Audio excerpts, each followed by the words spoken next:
In her book, Teaching to Transgress, the cultural critic and author, Bell Hooks, stated, "The classroom remains the most radical space of possibility in the academy." Welcome to the A&P Professor, a few minutes to focus on teaching human anatomy and physiology with a veteran educator and teaching mentor, your host, Kevin Patton.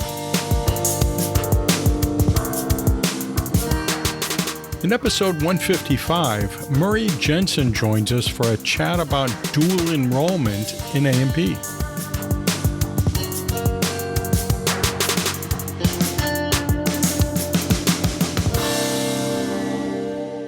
My guest for this episode is Murray Jensen, who's a professor of biology teaching and learning at the University of Minnesota. Besides teaching, he does research that's focused on teaching and learning in human anatomy and physiology, with a special emphasis on cooperative group learning and on process-oriented guided inquiry learning, better known as POGIL, and on cooperative group learning. Dr. Jensen's work has been recognized with some impressive honors over the years. Among other awards, he received the 2024 President's Medal from the Human Anatomy and Physiology Society, which I mentioned in a previous episode. I've known Murray for decades and usually see him in person at least once a year. He's widely known around anatomy and physiology faculty as being a supportive and helpful mentor, but also as a lifelong student of A&P teaching and learning himself, continually helping us all to be better even as he continues his own learning. His enthusiastic and friendly approach is infectious. Just mention his name to anyone who knows him, and you'll get an immediate smile.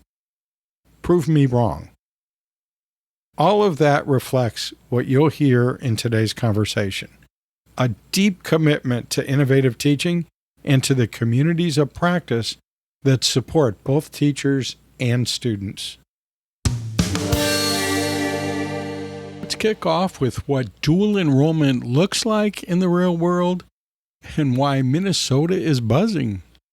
Yeah, I'm here with Murray Jensen. Hi, Murray. Hey, Kevin. How's it going up there in Minnesota these days in the world of A&P teaching? Well, like everybody else, we're ramping up, getting ready for fall. So I'm working on my syllabus, getting my course packet together, doing the usual stuff that kind of marks the beginning of the semester. We're here to talk about dual enrollment, which is one of like a whole bunch of areas that you're deeply involved in A&P education. You have lots of different projects going on, and one of the big ones is, of course, dual enrollment. So what is your interaction with the world of dual enrollment right now? Well, sure. I should start by saying, I'm a longtime NABT member, National Association of Biology Teachers. I was a high school biology teacher right out of college. And then I went back to graduate school, and now I'm an A&P professor. But my connections with the dual enrollment world goes all the way back to when I was a new high school teacher. But at the University of Minnesota, I've been doing dual enrollment for 14 years now. And our specific program is called College in the Schools. There's lots of different names, but they go under the names dual enrollment or concurrent enrollment. Yeah, for the past 14 years, I've been working with local high schools, and currently I have about 28 high schools and about 1,100 students a year going through our program. Wow, 1,100 students. That is amazing. I can't imagine coordinating something that involves that many people. I mean, even if we, leave the coordination of students up to the local teachers, that's still a lot of coordination in that. So hats off to you for keeping that going for so long. And I actually dipped my toe into that a little bit, into your world a little bit. How long ago was that? It was like a year or so ago. You invited me to one of your meetings, your virtual meetings up there, and I got to chat with some of those folks. We have professional development days, and I believe that was a few years ago, and we were virtual. We did a Zoom meeting. But the professional development is a key part of this program. I see the teachers face to face at the University of Minnesota 3 times a year. So they have to come to the University of Minnesota in the fall, then again in the spring, and then we have summer workshops as well. So that keeps us on our toes. And, we've worked with each other now so long, we're good friends. And so these workshops are very enjoyable. And I'm able to bring in university professors, physiology professors, epidemiology, all sorts of different people. And so we do updates. And then we also just talk about our classes, talk about headaches and what we can do differently. So this is a true learning community. This is what is it called? Community of practice. That's it. Community of practice. And, they lean on each other quite a bit. They send emails to each other if they're looking for a lab or if they're looking for a new activity. So this group is very, very unique. I should add in there, at a high school, the anatomy and physiology professor, and my class is called human physiology. They're typically the only person in their building that does anything with human physiology. And so they reach out by email and by phone calls and, to others within our group for help. And so that creates a pretty tight group. And so it's something I really enjoy. And it's, the network between them is very, very key to the success of the program. Boy, it sounds like there's a pretty strong network. I'd love to be part of a community of practice like that. That is so cool. I guess HAPS gets kind of close, but not as deep as you guys go. Yeah, the emails fly. I'll tell you that. And they email each other far more. And I tell them, as a college professor, my students are different. My students are 18, 24 years old. Their students are 15 to 18 years old. So there's going to be questions that you're better off asking another high school instructor than asking me. And so they've developed friendships and they've got kind of their own groups. And I'm not a part of all the communication, but that's fine. That's just fine. But I send out email blasts and we go back and forth. But most of the communication is between 2 or 3 individuals within the group.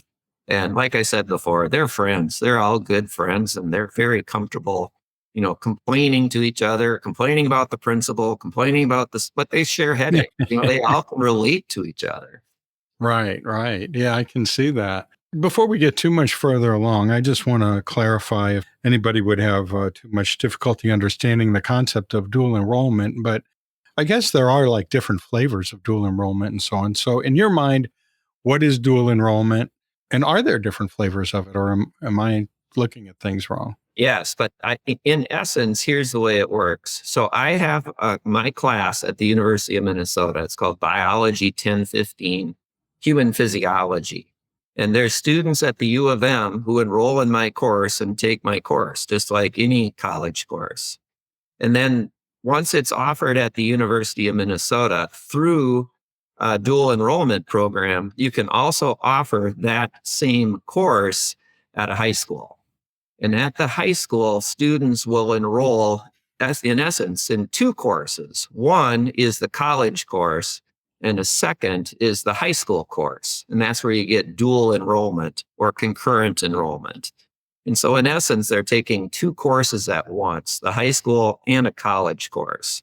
Some students actually are in the room and take it just for the high school credit. They don't want the college pressure, I guess. That's not many that do that.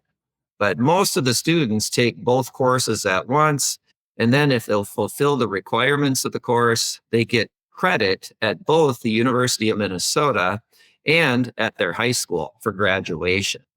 And so this is where we get the notion of, incoming freshmen, 18-year-olds who are just arriving at the University of Minnesota right now, and they already have 20 credits and, or they might have 30 credits. It's just amazing. A lot of students now graduate in 3 years, which is, I'm not necessarily in favor of that. I don't like the idea of getting pushed through your college experience. But through things like dual enrollment, and then the other big player is the advanced placement program. Students are able to accumulate credits while they're in high school that kind of speed up the college process. Yeah, it's a course that has to be offered at the U, and then it's also offered at the high school. And I am in charge of quality control, and I oversee all the teachers and make sure that it's the same rigor, and that's the word. Is it the same class on both the college campus and in the high school?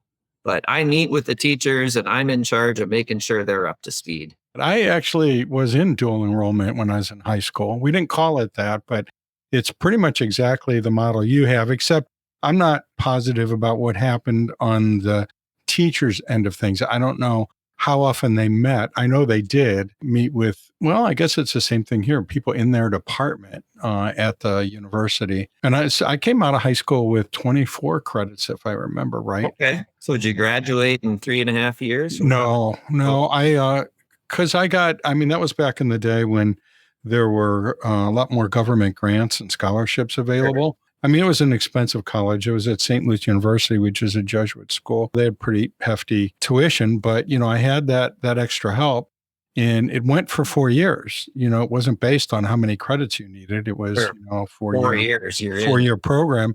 And so what I used that extra time for was to do my education classes, and I used that as a extra semester I had to do my student teaching. Oh, So I came out doing high school biology teaching as well. So you and I kind of paralleled each other, except I had a little in-between time between graduation and my first teaching job where I was a apprentice lion tamer, but that was just kind of an extension of student teaching. Apprentice lion tamer. Apprentice lion tamer, yeah. But anyway, other than that, it was the same. And that was a great experience being a high school biology teacher. Okay, we know the what. Now, let's get into how they teach it without defaulting to 111 slides. That's when we come back. We're going to pause for a quick reset. Close your eyes and think. Well, wait. Don't close your eyes if you're driving right now or operating any kind of machinery or crossing the street or chopping vegetables. You know what? Let's just forget that. Just keep your eyes open and think of 2 words that describe your students this term. One word should be about energy, and the other word should be about habits. Once you have your 2 words, say them out loud to kind of help lock them into your awareness for the moment, or jot them down if you're able to do that. Now ask yourself, what one tiny tweak could improve both? Hit the pause button now if you need another minute or 2. And then hold that idea and move on to the next segment of this episode. We're about to talk about pedagogy that makes it all happen. Well, I'm back with Murray Jensen, and in just a moment, he's going to reveal his secret sauce. I got a question for you. Are you involved in choosing which of the teachers at that school are qualified? Absolutely. Yeah, they got to get through me. And they gotta laugh. They laugh at that one because I drill them pretty hard, in terms of the interview process, especially in the early days. And I'm getting to be a softie now. I admit that. But, the deal with, who gets to teach in this program is a big deal because I only take teachers who are expert educators.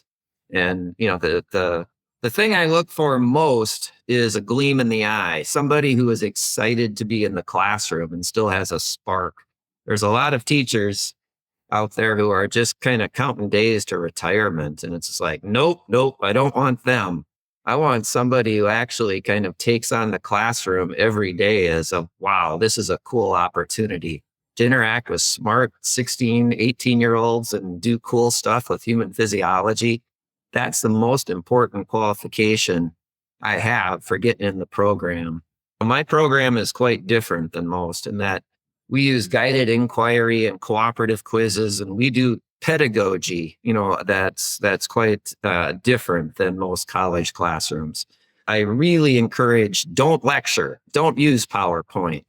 It's a challenge to teach in that classroom, but the teachers love it. They all say it's the best class of the day.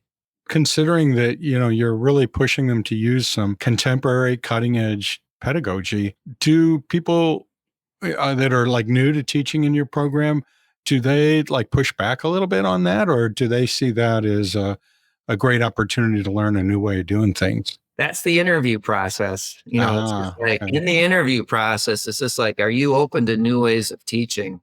And I'll give you a couple of stories here. I've had teachers who have been traditional teachers for 10 years, and then they joined our program, and I look at them and I say, this is going to change the way you operate your classroom.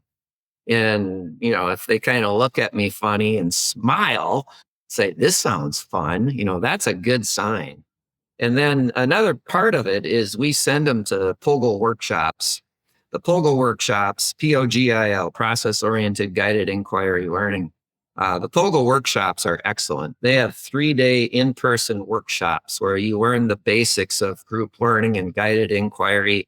And with that foundation, we can build and build. But it takes 2 or 3 years to kind of get into the groove of making this a natural way to run your class. It's just too easy to turn on PowerPoint for some teachers. It's just too easy to kind of go back. But now, they know what I want. I want conversation. I want arguments. I want discussions in the classroom that are heated, about homeostasis or control systems and things. But it's a fun way to teach after you get used to it.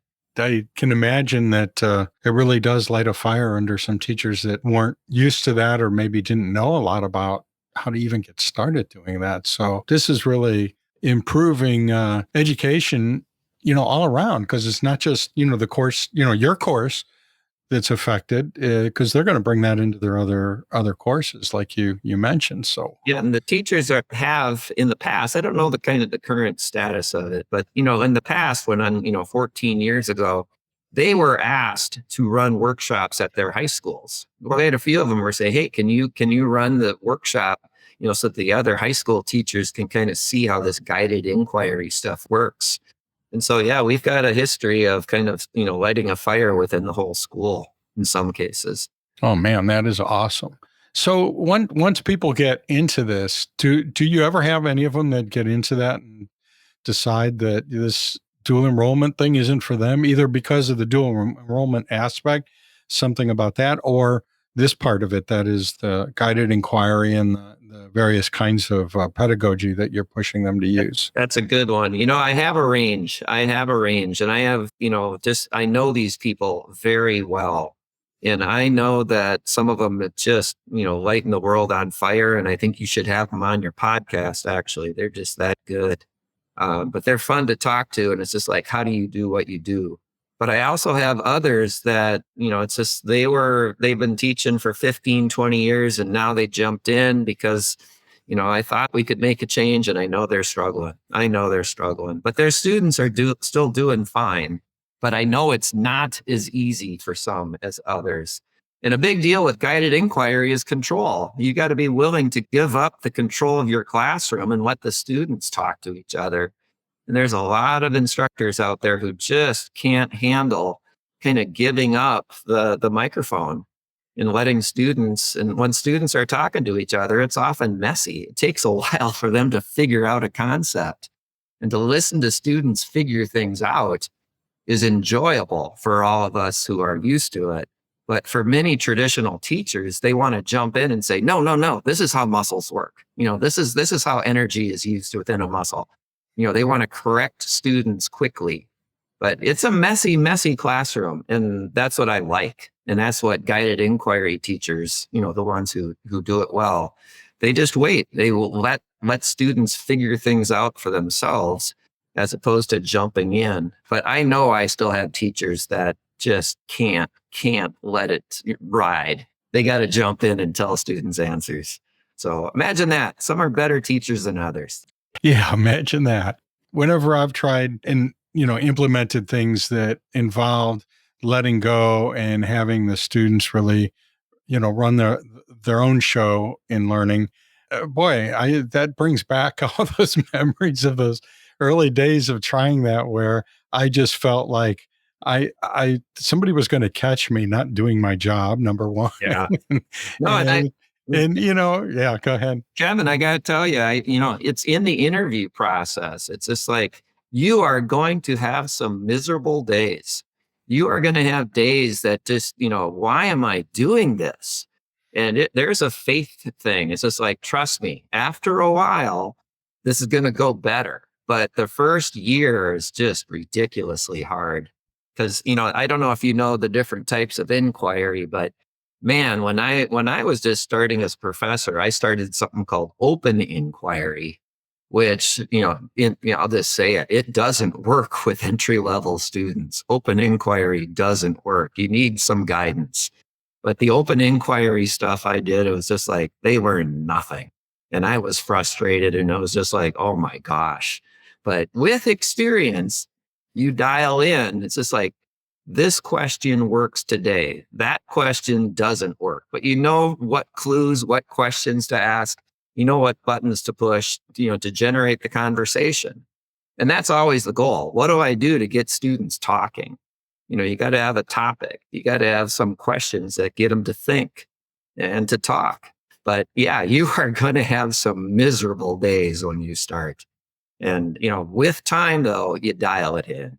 We've got our set of activities that we use, and it's different in different classrooms. It's just like, this works with my students. Well, it didn't work with mine. And that's fine. Every classroom is different. But yeah, that you bring up a good point. When you first start this stuff, it's hard and you will have bad days. But what I tell them, it's just like, your paycheck's the same. And it's fine with me if you have a bad day. And you can, send an email to somebody and just say, what the heck happened here? This thing fell apart. But that's just teaching. That's running a classroom. When you talked about, students kind of really getting in there and debating things and really getting excited about it, reminded me of a situation I had in a lab class where this group of students was just, they interacted really, really well from the get-go. So I was very fortunate to get that. But they really got into that sort of friendly competition to get to the right answer, or, maybe there's several right answers, and then argue about that. Mm-hmm. And we were doing something which would otherwise be, I think, kind of boring, I guess. And, we were learning histology. I was throwing up at the end of the class after they were done working in small groups. We had like a flash quiz, that I put up on the board with slides. They had clickers. So they were like clicking, which is the correct answer. And they were, oh my gosh, they were yelling at each other. I felt like I was at a professional wrestling match or something. And that's fun, right? That's a class you remember, as opposed to the class that just sat there and stared at you. Exactly. Yeah. And so I was great. Well, I invited my dean in, who actually was a former A&P teacher, invited my dean in to do my evaluation in that course. I thought, man, this is my best course. And I mean, this is great, and they're doing exactly, and I thought, oh, I hope they don't fall flat on their face this one day or whatever. But they didn't. They were in great form. And then afterward, my dean is like, I thought that class was going to get out of control. I never seen anything like that. And I'm like, yes, you're right.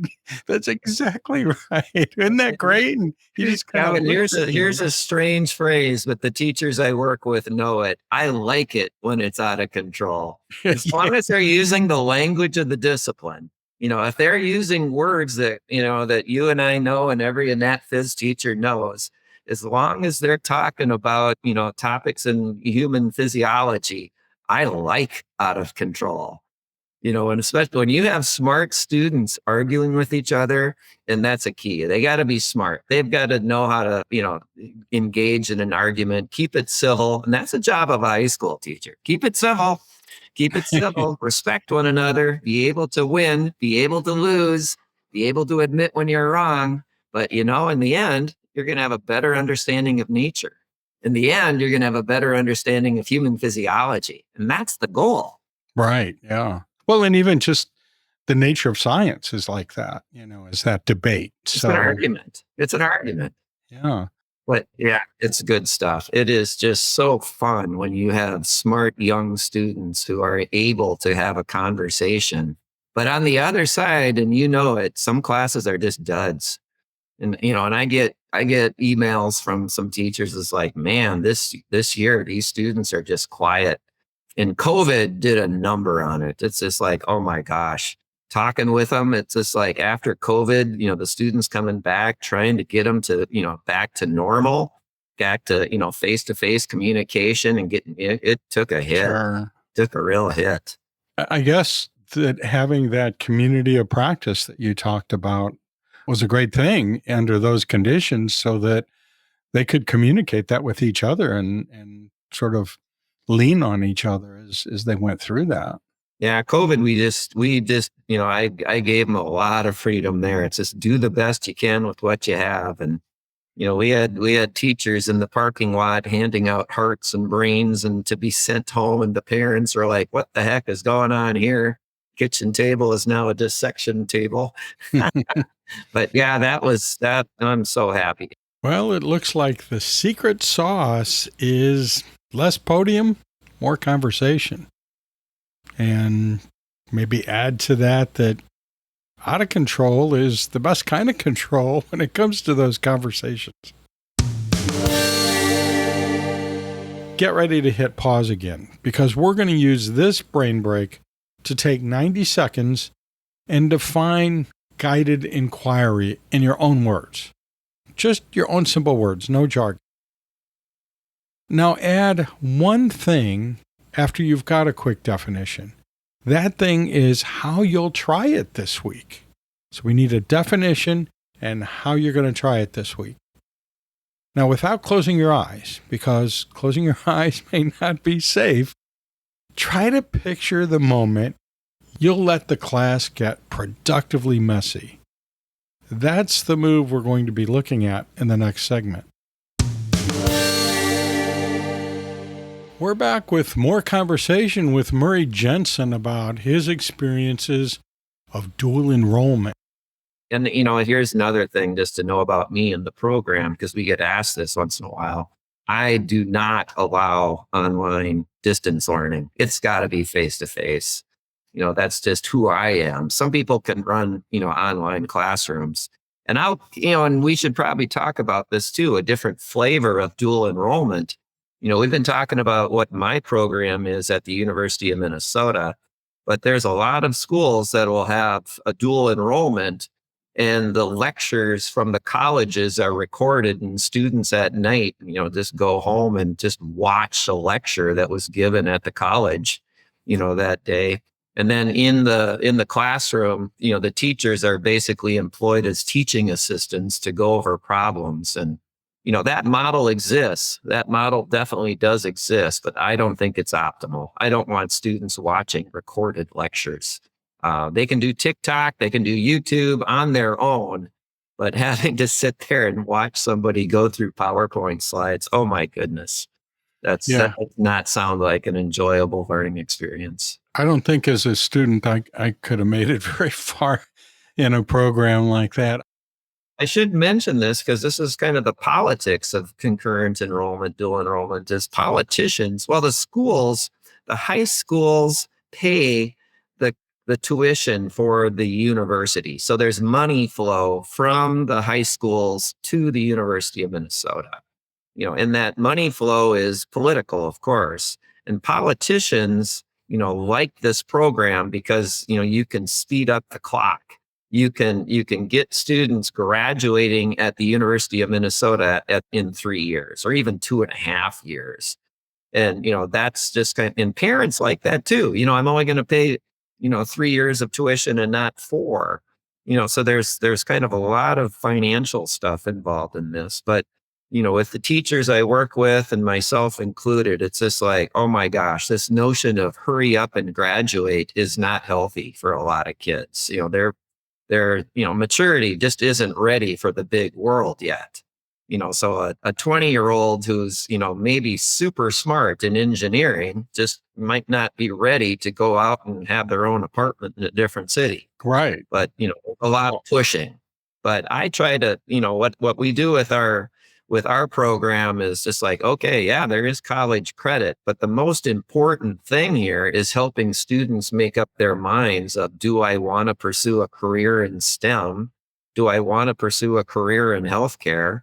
And the answer, no, is just fine with me. If a kid is, 17, 18 and thinking they're having to be a medical doctor because mom and dad are pushing them and they look at this material and just get turned off, help them make a valid decision. It's just like, this world is not for me.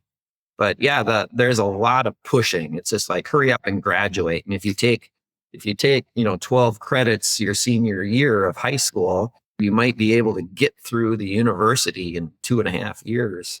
And I don't think that's healthy. That's my opinion. Yeah, the politicians love it because, it's less money, less time at the publicly funded universities. Yeah, I get that, but I agree with you that part of the education that I think students get at both high school and college level is more than just what's going on in their classes anyway.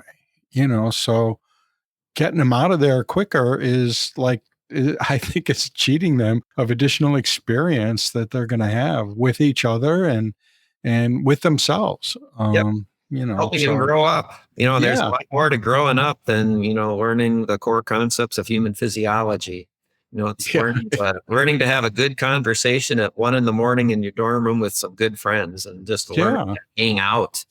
Those are skills that you typically don't learn by, just keeping your nose in a book. Exactly. Let's take another quick brain break, and then we'll be back with more from Murray Jensen. For this brain break, we're going to try and come up with 3 signals that we could see in a course that tells us that it's rigorous without being rigid. Get it? Rigor without rigidity. Here are a couple of examples of signs to kind of get your thinking started. For example, one sign is when students ask better questions. Another sign is when they argue with the evidence. Another sign is they revise and refine their ideas faster. Okay, so try to come up with 3. Then ask yourself, do I see any of these signals in my course? Does this usually change as the course progresses? Discuss.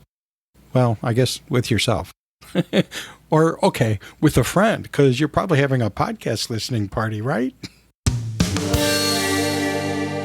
We're back with Murray Jensen, and I want to talk about rigor. When I was still in the classroom, every once in a while, somebody would mention dual enrollment in some context. Maybe they were discussing a particular student, and they said, well, did they have biology before they came into A&P? And, well, yeah, but it was dual enrollment. And that but always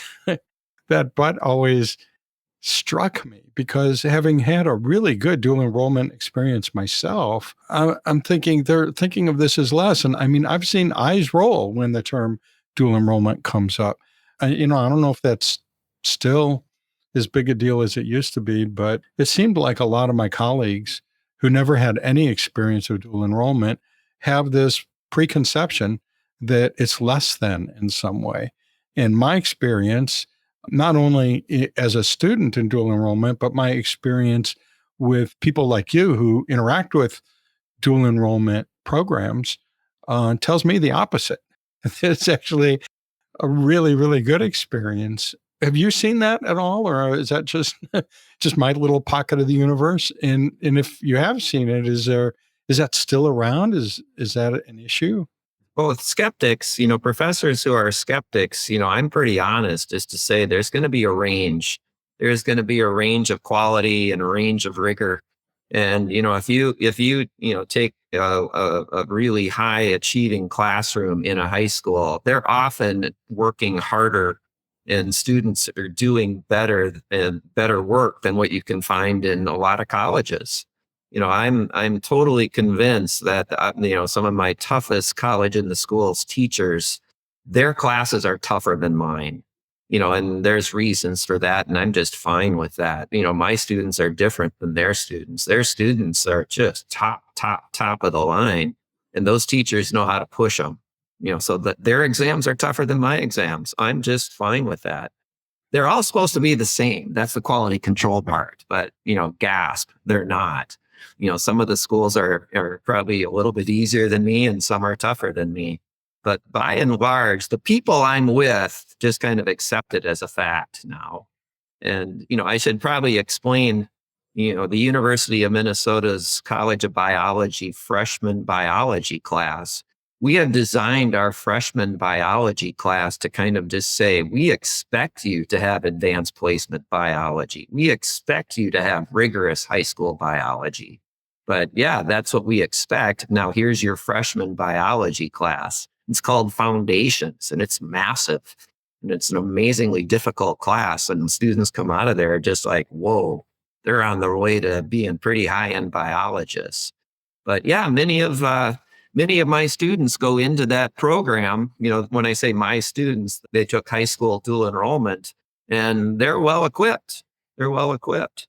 Yeah, I cannot, deny the fact that there's going to be a range. There's dual enrollment programs that probably are not worth their salt. I don't want to be one of them. The teachers I work with, they know what I require.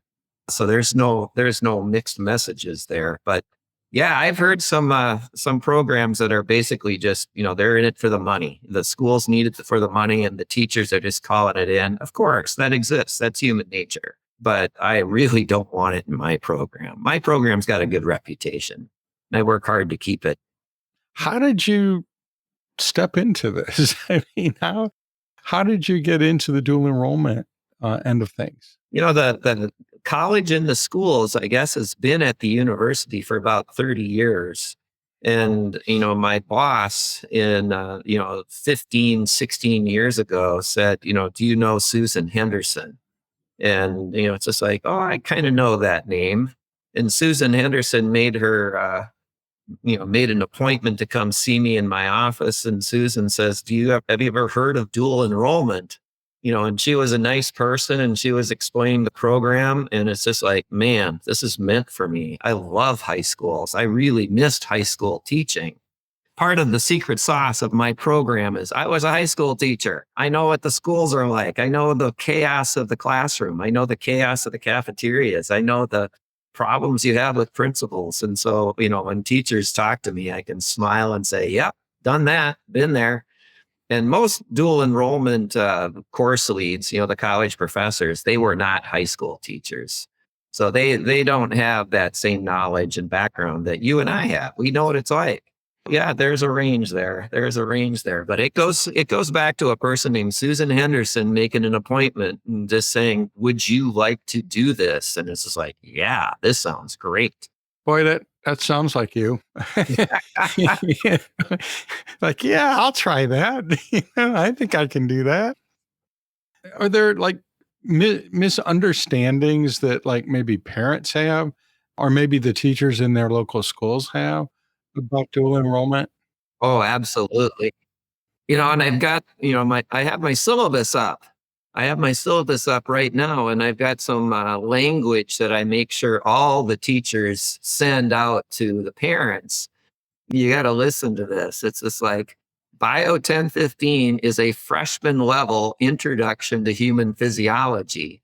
Biology 1015 is not the first semester of a 2-semester A&P course.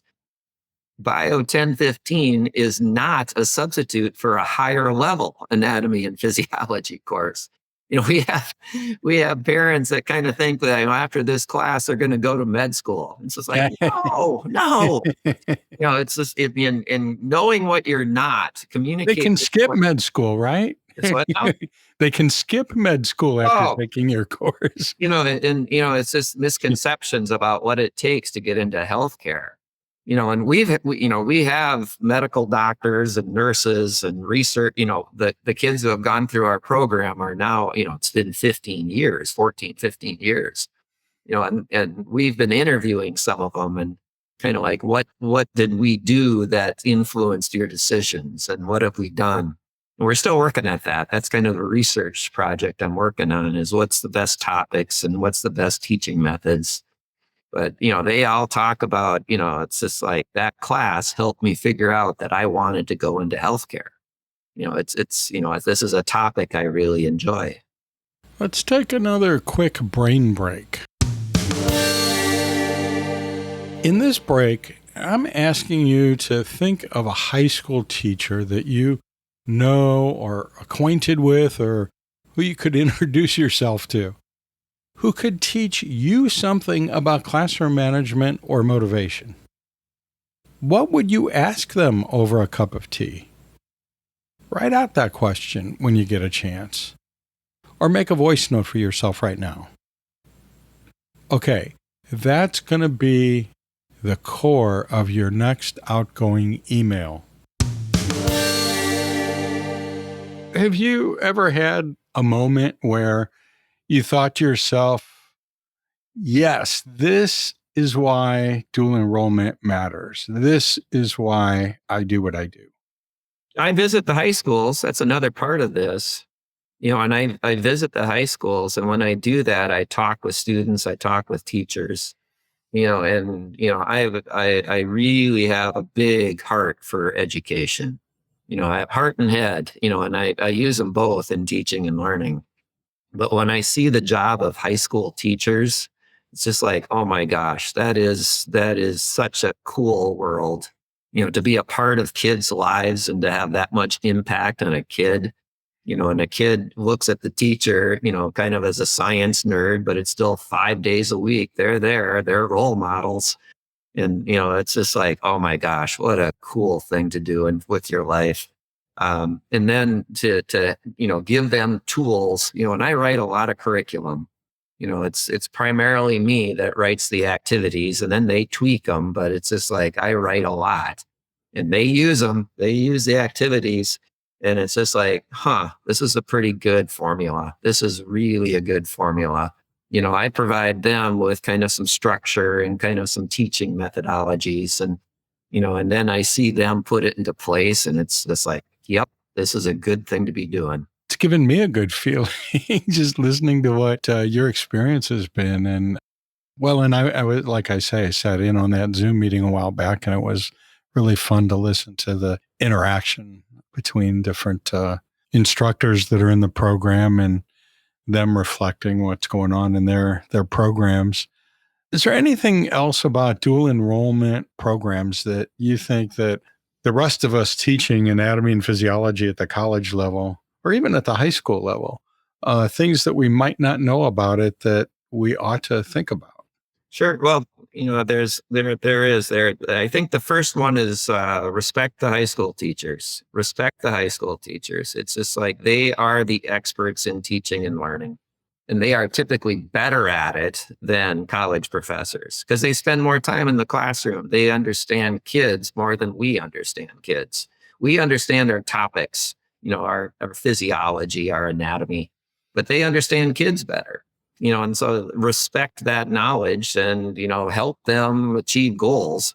But man, looking down your nose at high school teachers, that pisses me off. Sorry, I used probably a bad word there.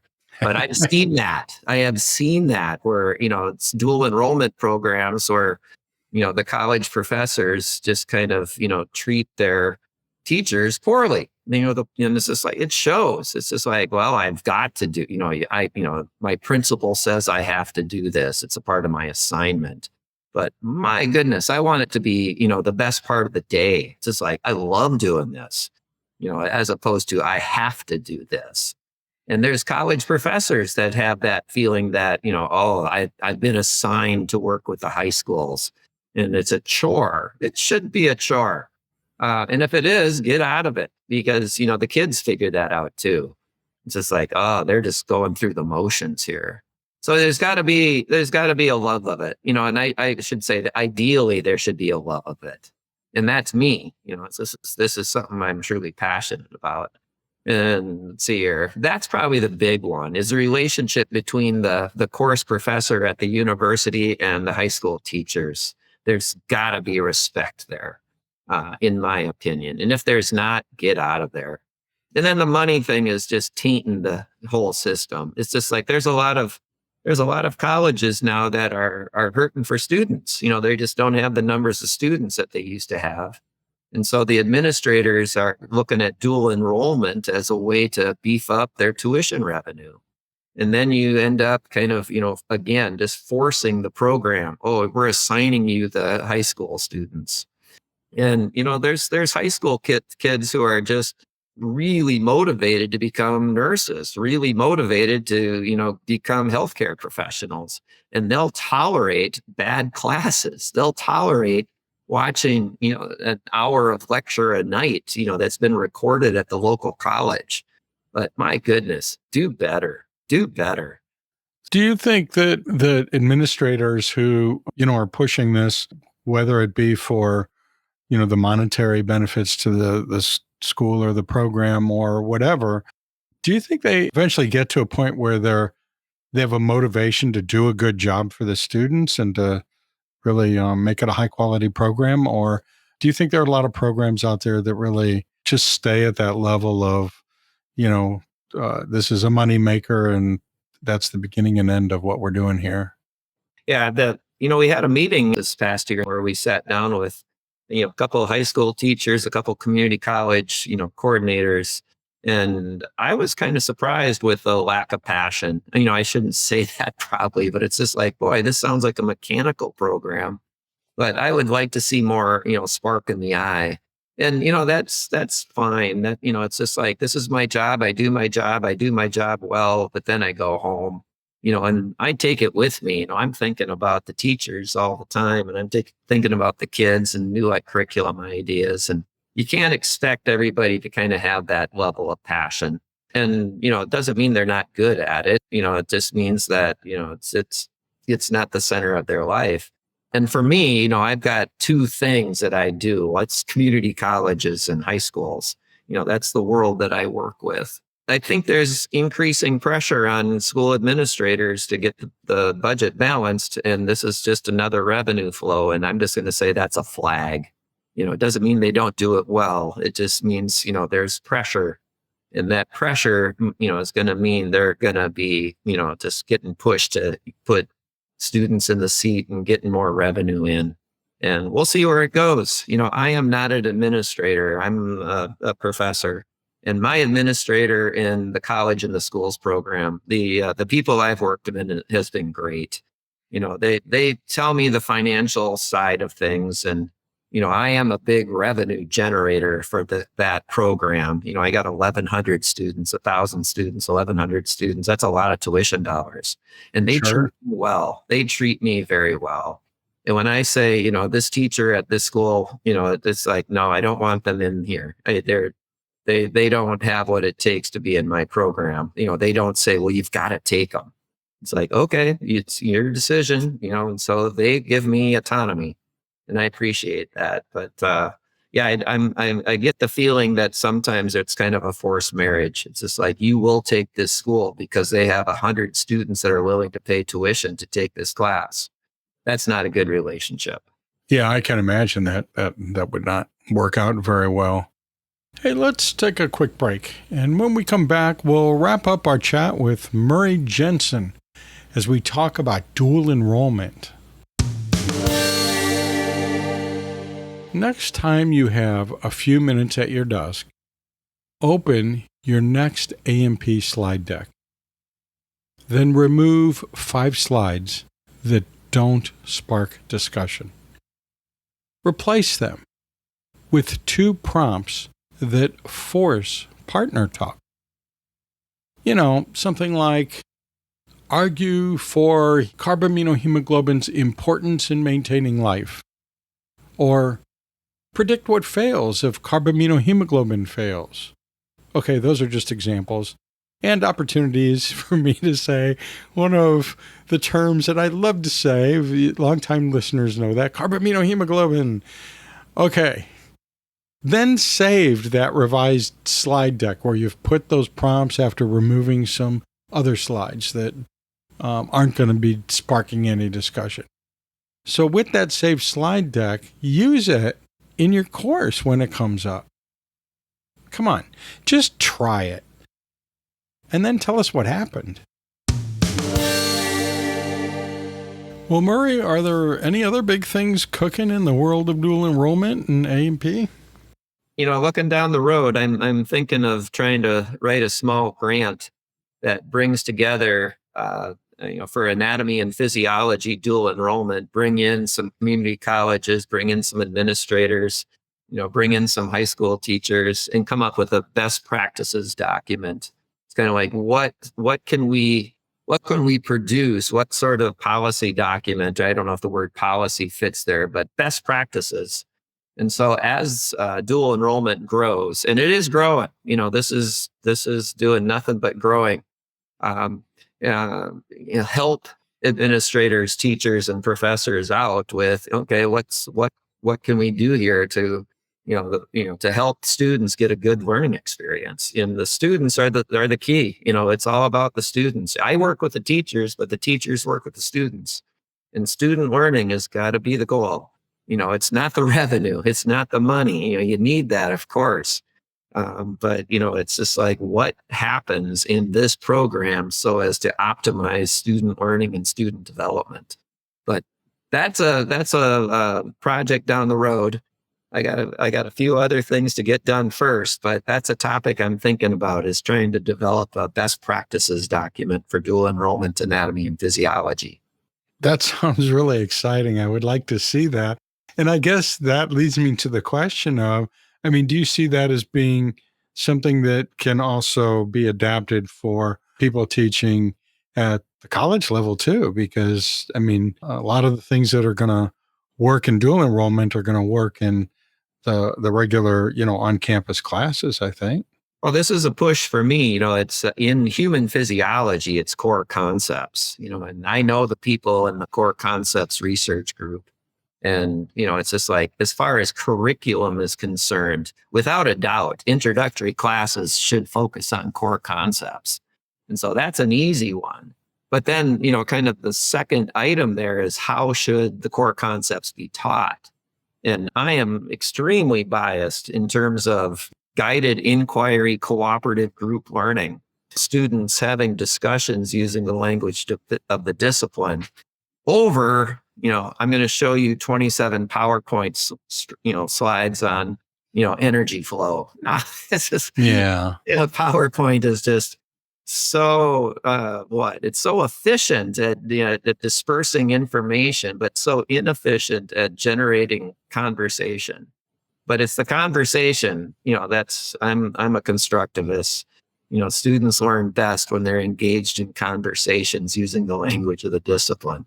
When I'm thinking about entry-level courses, that's what I think should be done. Over, it's just like, here's today's, 111 PowerPoint slides. Any questions? It's like boring. But yeah, that's me for best practices in entry-level science. We'll see what other people think too. There's probably a research project there. But generally, active learning, and that's an overused word, active learning wins out over PowerPoint. I think that's a great spot to wrap things up. Murray, I really appreciate your time, and I appreciate all the effort that's gone into your program. I'm sure there's far greater benefit than even you realize with all those thousands of students out there now doing their thing. And you had a hand in that. So congratulations. Some very, very successful people are not in the STEM world that have been through my program. And I keep reminding the teachers that. So it's like, even if they take a tough human physiology class and they say, that's not for me, that's a success. Yeah. It's like, we helped a kid make a decision. But yeah, there's a lot of graduates of this program, that's for sure. And Kevin, I'd encourage you to maybe in a future program talk to a couple of the teachers, because I'm not in the day-to-day world of what happens in the high school, and I think your audience might enjoy hearing what happens on a day-to-day basis in the high schools. Well, I know I would love to hear that, so that's a definite yes on that. So you and I are going to have to work on making that happen. Sounds good. You take care, Murray, and I'm sure I'll see you around at the next TAPS meeting or before, and I hope you have a successful start to your new semester. Well, thanks, Kevin. Well, here we are at the end of another adventure together. Let's take a breath and remind ourselves of the main takeaways from today's chat with my friend Murray Jensen about dual enrollment in A&P. One big thing that stood out is the power of community. Murray described how his program isn't just about students collecting credits.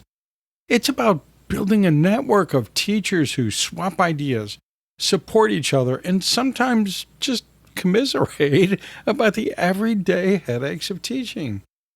That sense of belonging can be just as valuable as the coursework itself. We also heard about his insistence on quality. Dual enrollment is not, as some skeptics might say, a watered-down version of college. In fact, the rigor can be every bit as strong or stronger than what you'll find in a typical college or university class. And Murray was clear that the right teachers, the ones with that gleam in the eye, are critical to making that rigor work. Another important takeaway is pedagogy. Murray champions guided inquiry and cooperative learning instead of the usual march through endless slides. Sure, it feels messy at times, but that kind of productive chaos is where students really wrestle with concepts and learn to think like scientists. We also touched on the pressures around money and speed, how dual enrollment is sometimes seen as just a shortcut to shave time and tuition. But Murray reminded us that the real goal is student growth and decision-making, not simply hurrying them out the door. It's about helping young people figure out who they are and where they want to go. And speaking of growth, I tried something new with this episode. You probably noticed that the brain breaks were a little more interactive than usual. Instead of just resting your ears, I asked you to do small reflective tasks, like jotting down words or questions, to see if that adds a new layer of engagement. I'd really like to know what you think about that experiment. Did it work for you? Was it too much? Too little? Let me know. You can always share your thoughts with me by calling the podcast hotline. That's 1-833-LION-DEN or 1-833-546-6336. Or shoot me an email at podcast@theapprofessor.org. I read and listen to every message, and I'd love to know how you're connecting with these changes. That's it for now. As always, thanks for being part of this teaching community with me. I'll see you down the road. The A&P Professor is hosted by Dr. Kevin Patton, an award-winning professor and textbook author in human anatomy and physiology. The A&P Professor podcast is not responsible for coffee or tea spilled during enthusiastic head nodding. Please caffeinate responsibly.